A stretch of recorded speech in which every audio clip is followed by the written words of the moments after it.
नमस्कार दोस्तों, मैं गणेंद्र आपका स्वागत करता हूं मैथ एक्शन पॉइंट में। साथियों, आज हम सीखने वाले हैं वर्ग। तो दोस्तों, आप अभी तक चैनल पर नए हो तो पहले से प्लीज़ सब्सक्राइब कर लीजिएगा और वीडियो को अंत तक जरूर देखिएगा।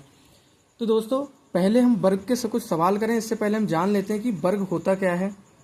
तो आप इसको देखिएगा, ये वर्ग है, ठीक है।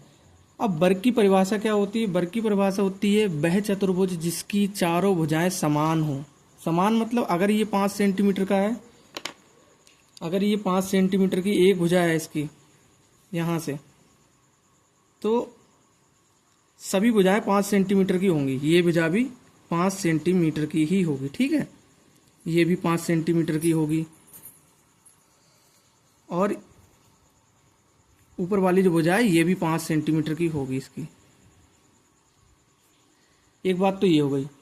वह चतुर्भुज जिसकी सभी भुजाएं चार मतलब बराबर हों और उसका प्रत्येक कोण 90 डिग्री का हो, ठीक है, 90 डिग्री का हो, तभी वह वर्ग कहलाता है, ठीक है। तो दोस्तों, आपने ये चीज़ें तो आपने पता चल गई हैं आपके लिए, ठीक है। इसके कुछ सूत्र हैं, वो भी मैं आपको बता दे रहा हूँ। सूत्र ज़्यादा नहीं होते हैं, इसके दो तीन सूत्र होते हैं, वो आप देख लीजिएगा एक बार। तो सूत्र मैं बता रहा हूँ आपके लिए। पहला जो सूत्र होता है वो होता है इसके क्षेत्रफल के लिए, ठीक है। उसी के आधार पर हम ये सवाल को करेंगे, ठीक है। पहला जो सूत्र होता है क्षेत्रफल, वर्ग का क्षेत्रफल, ठीक है, ध्यान रखिएगा। वर्ग का क्षेत्रफल बराबर होता है भुजा स्क्वायर के। यानी कि भुजा, देखो भुजा ए से प्रदर्शित करते हैं, इसको हम ए से प्रदर्शित करेंगे, ठीक है। भुजा जो होती है उसको ए से प्रदर्शित करते हैं, तो इसको हिंदी में भी लिख दे रहा हूँ। भुजा का वर्ग बराबर इसके क्षेत्रफल के होता है, ठीक है। अब दूसरा जो सूत्र है उसका वो होता है इसका परिमाप, ठीक है। इसकी सभी भुजाओं का माप कितना होगा, ठीक है। तो वो होता है 4 × A, ठीक है। 4 की गुणा भुजा से कर दो, इसका परिमाप आ जाएगा, ठीक है। अब जो तीसरा सूत्र है वो देखिएगा, वो होता है विकर्ण के लिए। अब विकर्ण आपको पता नहीं विकर्ण क्या होता है, तो विकर्ण में बताऊं, विकर्ण होता है ये विकर्ण है, जो इसको दो त्रिभुजों में डिवाइड कर देता है, ठीक है। और इसको दिखाते किससे हैं? तो इसको दिखाते हैं हम डी से, ठीक है। विकर्ण होता है। विकर्ण बराबर इसका फार्मूला क्या होता है? a√2, ठीक है, भुजा √2। तो दोस्तों, इन फार्मूले के आधार पर हम इस सवाल को करेंगे, तो करिएगा। सवाल है कि वर्ग का क्षेत्रफल और परिमाप ज्ञात कीजिए जब उसकी भुजाएं 5 सेंटीमीटर की हों, ठीक है ना। इस सवाल बन गया। अब इसको करिएगा जरा। तो क्षेत्रफल का जो सूत्र है वो हम लगाएंगे। क्षेत्रफल शॉर्ट में लिख दे रहा हूँ, क्षेत्रफल बराबर वर्ग का, ठीक है, वर्ग का क्षेत्रफल बराबर 4, यहाँ पर कितना दिया है? 5 दिया है ना, तो 5 स्क्वायर बराबर 25 सेंटीमीटर स्क्वायर। स्क्वायर में ही लिखिएगा क्षेत्रफल के लिए हमेशा, ठीक है। चलिए, एक सवाल तो हो गया बहुत ही आसानी से। अब हमसे क्या पूछा है इनने? हमसे पूछा है कि परिमाप भी बताइए इनके लिए। वर्ग का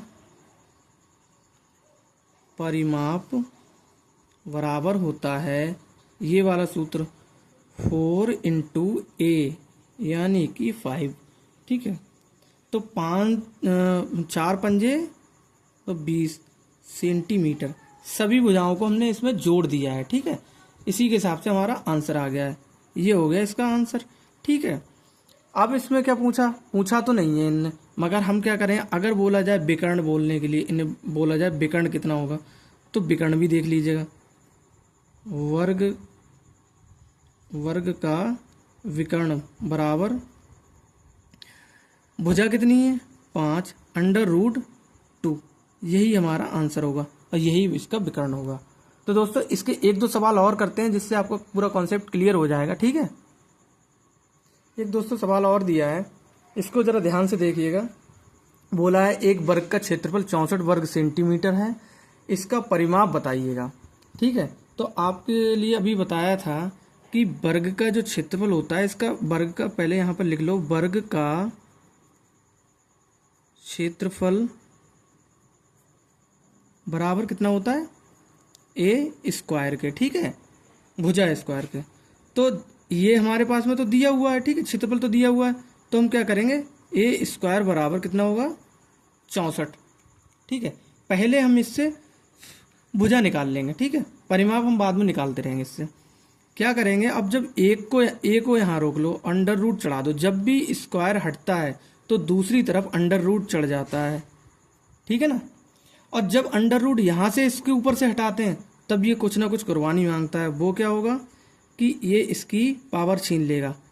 देखो ये जो 64 है ये कितने का स्क्वायर होता है, तो 8 की गुणा जब 8 से करोगे तो 64 हो जाएंगे, यानी कि ये 8 का स्क्वायर होता है।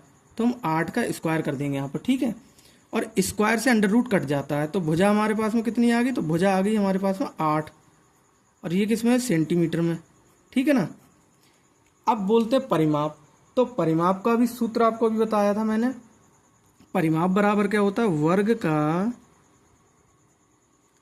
वर्ग का परिमाप इज इक्वल टू कितना होता है, 4a होता है ना, 4 इंटू ए। तो 4 तो यहाँ पर लिख ही दिया है, और a कितना है, ये है हमारे पास में 8 सेंटीमीटर है।